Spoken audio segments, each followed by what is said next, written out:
Tema 11. Psicología social del deporte. Parte 1. Introducción a la psicología social del deporte. La psicología social del deporte se define como una subdisciplina aplicada que investiga de forma sistemática las interacciones recíprocas, procesos cognitivos y dinámicas colectivas que emergen en el contexto del ejercicio físico y la competición deportiva. Su objeto de estudio trasciende el rendimiento biomecánico o individual del atleta para centrarse en cómo el entorno socioestructural, las expectativas institucionales, las relaciones interpersonales y la pertenencia grupal configuran la motivación, el bienestar transaccional, la salud mental y la ejecución motriz de los participantes, practicantes. Parte 2. Participación deportiva y principales agentes de socialización. La iniciación, mantenimiento y abandono de la actividad físico-deportiva constituyen procesos socioconductuales modelados longitudinalmente por las redes de influencia institucional e interpersonal. La disciplina conceptualiza esta realidad a través de una doble dimensión dialéctica. La socialización hacia el deporte y la socialización a través del deporte. Vale, pues socialización hacia el deporte, socialization into sport, consiste en el proceso interactivo mediante el cual los individuos adquieren de manera progresiva las predisposiciones actitudinales, los valores éticos, las destrezas iniciales y las normas culturales que los orientan a incorporarse al hábito deportivo. Los principales vectores o agentes de socialización actúan de la siguiente manera. El núcleo familiar opera como el predictor primario de la práctica temprana. El soporte logístico, el modelado conductual directo de los progenitores, las expectativas de logros familiares y los estereotipos de género transmitidos en el hogar determinan la autopercepción de competencia del menor. El grupo de iguales, peers, cobra una relevancia crítica durante la preadolescencia y adolescencia. La búsqueda de estatus social, la aprobación endogrupal, el compañerismo y la afiliación interpersonal actúan como catalizadores esenciales para la adherencia o el abandono de la actividad. El entorno escolar y los técnicos deportivos. Los profesores de educación física y los entrenadores actúan como figuras de autoridad formal que validan o erosionan la autoeficacia del sujeto mediante la estructuración de las primeras experiencias de éxito o fracaso. Socialización a través del deporte. Socialization through sport. Analiza el deporte no como un fin en sí mismo, sino como un aparato o vehículo de aculturación y desarrollo moral. Postula que la inmersión continuada en dinámicas competitivas y cooperativas regladas promueve la interiorización de competencias transferibles a otros dominios vitales, académico, laboral y comunitario. Entre estas variables destacan el desarrollo del carácter, el acatamiento de normas normativas, la tolerancia a la frustración, la disciplina interna, la deportividad, sportsmanship y las destrezas de liderazgo colaborativo. Parte 3. Influencia social en el contexto deportivo. Los escenarios deportivos son entornos de alta visibilidad social, donde la conducta individual se ve profundamente alterada por la copresencia de otros sujetos. Facilitación social y la presencia de otros. Partiendo de los experimentos fundacionales de Norman Triplett sobre ciclistas, la disciplina se apoya en la teoría del impulso, Drive Theory, de Robert Sahong, para explicar las oscilaciones en el rendimiento deportivo en presencia de audiencias o coactores. La presencia física de espectadores u otros competidores incrementa de forma automática los niveles de activación fisiológica, arousal, del organismo. Este aumento del arousal potencia de manera exclusiva la ejecución de la respuesta dominante del sujeto. Consecuencia pragmática. En atletas de élite o ante tareas motrices simples, muy aprendidas, la respuesta dominante es la correcta, por lo que la presencia de público facilita y optimiza el rendimiento. Por el contrario, en atletas noveles o ante destrezas técnico-tácticas complejas no consolidadas, la respuesta dominante suele ser errónea, provocando el fenómeno de inhibición social o bloqueo bajo presión. Choking. Comparación social en la competición. Sustentada en la teoría de la comparación social de Leon Festinger, la actividad competitiva exige que el deportista evalúe de forma constante sus propias capacidades en relación con los rivales o compañeros.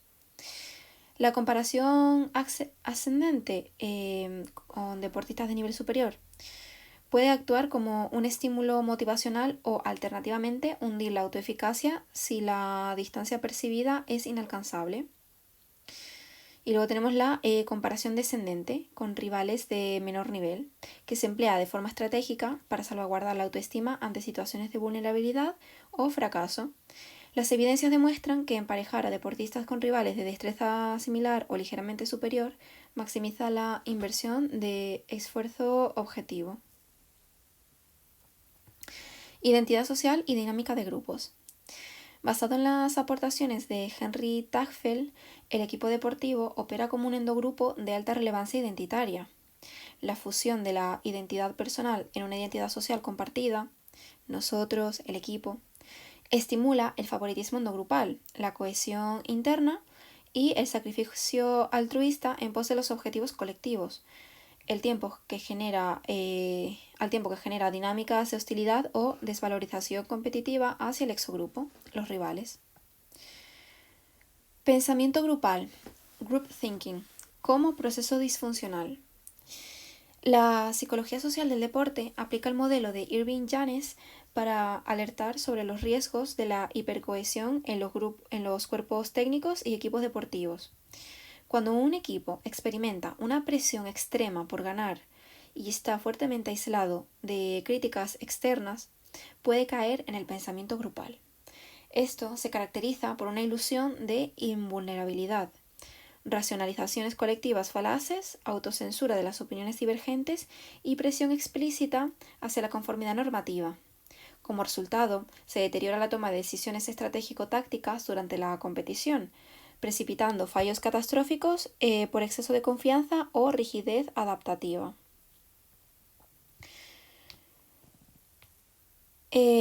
Liderazgo, clima motivacional y cohesión en equipos deportivos. La interacción sinérgica entre el líder, el entorno relacional y el grupo determina la efectividad del rendimiento colectivo. Dirección de las fuerzas en el equipo deportivo. Pues cuando hay cohesión de la tarea, pues hay coordinación instrumental operativa, unidad hacia objetivos competitivos y predictor primario del rendimiento. Luego la cohesión social, pues afinidad interpersonal afectiva, vínculos de amistad y apoyo mutuo y sostiene la satisfacción grupal.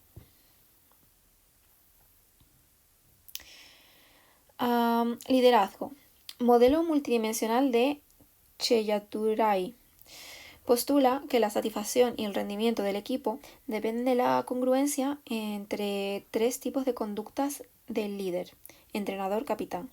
La conducta requerida por las demandas de la institución, la conducta preferida por los deportistas según sus rasgos y la conducta real que despliega el líder. Los estilos transformacionales y de apoyo social se asocian de manera unívoca con una menor tasa de abandono. La cohesión grupal, modelo de Albert Carron, se define como un proceso dinámico que refleja la tendencia de un grupo a mantenerse unido en la consecución de sus metas instrumentales y afectivas. Carron diferencia nítidamente entre cohesión de tarea, que sería el grado en que los miembros del equipo cooperan de manera coordinada para alcanzar objetivos operativos y deportivos comunes, es el predictor más potente y directo del éxito competitivo, especialmente en deportes de alta interdependencia, como el fútbol o el baloncesto.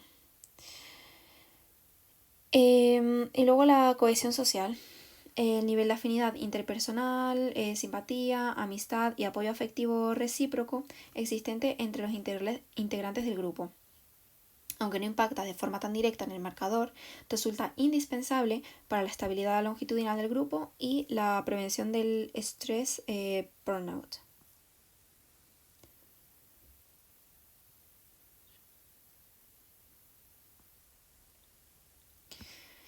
Parte 4. Perspectivas motivacionales contemporáneas en el deporte. La comprensión de los determinantes de la motivación constituye el campo de mayor producción científica dentro de la disciplina. Actualmente, el conocimiento se asienta sobre 4 grandes paradigmas teóricos: teoría de la autodeterminación, teoría de las metas de logro, pasión deportiva, pues el modelo dual, y autoeficacia y creencias motivacionales. Vale. Pues empezamos con teoría de la autodeterminación, TAD o TAD, SDT, de Edward Deci y Richard Ryan. Este macromodelo examina el continuo motivacional del sujeto en función del grado de autonomía con el que ejecuta la actividad. El continuo transita de forma lineal desde la amotivación, que sería la ausencia absoluta de sentido, pasando por la motivación extrínseca, regulada por premios externos, castigos, introyectos de culpa o metas integradas, hasta alcanzar la motivación intrínseca, realización del deporte por el placer, disfrute y estimulación inherentes a la propia acción motriz. Para alcanzar las formas de motivación autodeterminadas o intrínsecas, el entorno deportivo debe satisfacer obligatoriamente las 3 necesidades psicológicas básicas, NPB, del atleta, pues que serían la autonomía, sentirse el agente causal, director y regulador de las propias decisiones y acciones dentro de la práctica. Luego, por otro lado, la competencia, percepción subjetiva de eficacia, dominio y maestría frente a los desafíos técnicos y físicos impuestos por el entrenamiento. Y tercero, relación con los demás, relatedness, sentirse conectado, integrado, valorado y respetado dentro del tejido social del equipo o club. La frustración crónica de estas necesidades predice la aparición de sintomatología psicopatológica, descenso del rendimiento y abandono deportivo.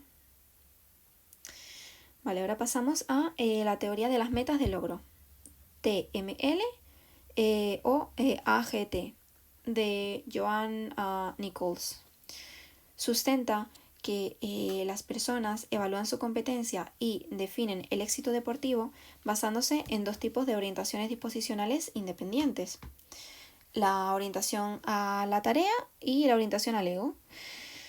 La orientación a la tarea o maestría, pues el criterio de éxito es de carácter autorreferenciado. El atleta se percibe competente cuando constata un progreso personal, un aprendizaje técnico, una mejora de sus marcas previas y una inversión óptima de esfuerzo. Se asocia fuertemente con la diversión, la persistencia y el juego limpio. Y luego la orientación al ego o rendimiento. El criterio de éxito es de carácter normativo y comparativo. El sujeto se siente competente únicamente si demuestra una superioridad inequívoca frente a los demás. Ganar bastante menos esfuerzo, quedar primero.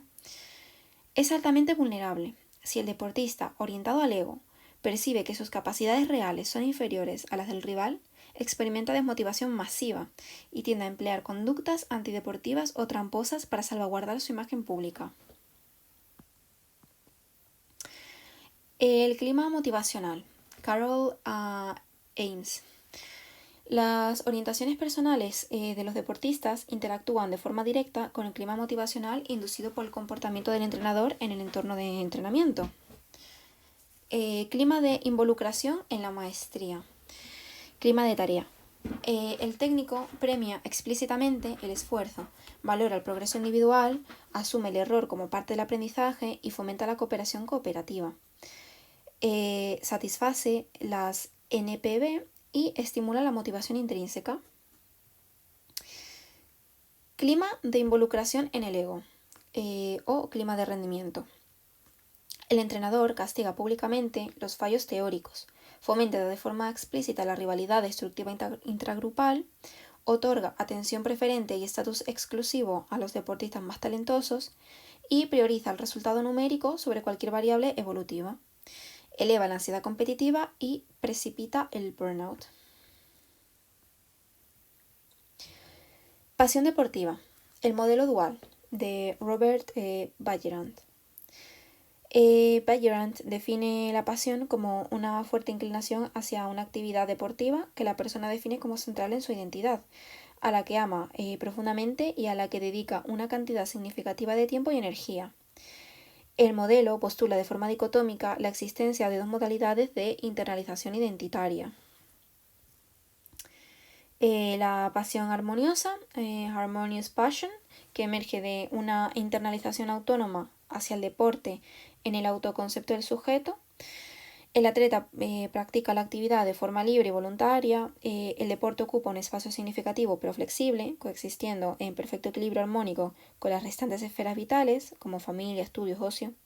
Durante la práctica se experimentan estados afectivos hedónicos elevados, concentración focalizada, flow, y bienestar psicológico duradero.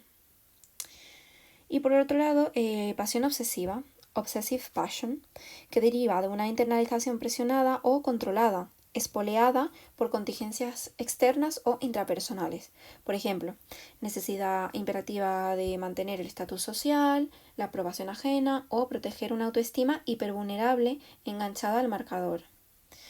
Aunque el sujeto ama el deporte, la actividad termina por dominarlo y controlarlo de manera rígida. Provoca un conflicto destructivo interroles, abandono de obligaciones familiares o académicas, persistencia ciega y lesiva, pues por ejemplo entrenar lesionado, y sentimientos profundos de culpa, frustración y ansiedad cuando no se puede practicar la actividad. Autoeficacia y creencias motivacionales, de Albert Bandura. La autoeficacia se conceptualiza como la creencia en las propias capacidades para organizar y ejecutar los cursos de acción motriz e intelectual necesarios para alcanzar un rendimiento óptimo o resolver una contingencia táctica imprevista. En el deporte, la autoeficacia actúa como un potente amortiguador del estrés competitivo y determina la resiliencia psicológica ante la derrota. Sus 4 fuentes de información clásica se operativizan en el entrenamiento de la siguiente manera.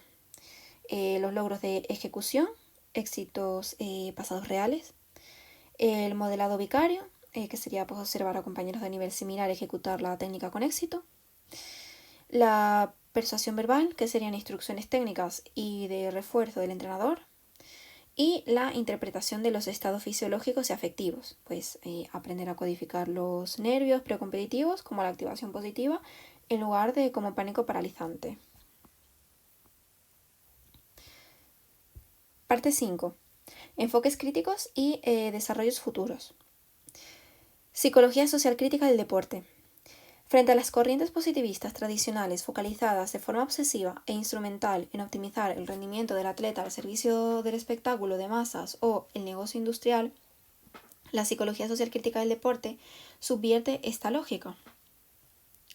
Este enfoque deconstruye las estructuras de poder de las instituciones deportivas formales, denunciando de manera explícita cómo las demandas de hipercompetitividad mercantil, la cosificación del cuerpo del deportista, las dinámicas de abuso de autoridad sutil de ciertos entrenadores y los sesgos androcéntricos o discriminatorios de género afectan negativamente la salud mental de los competidores.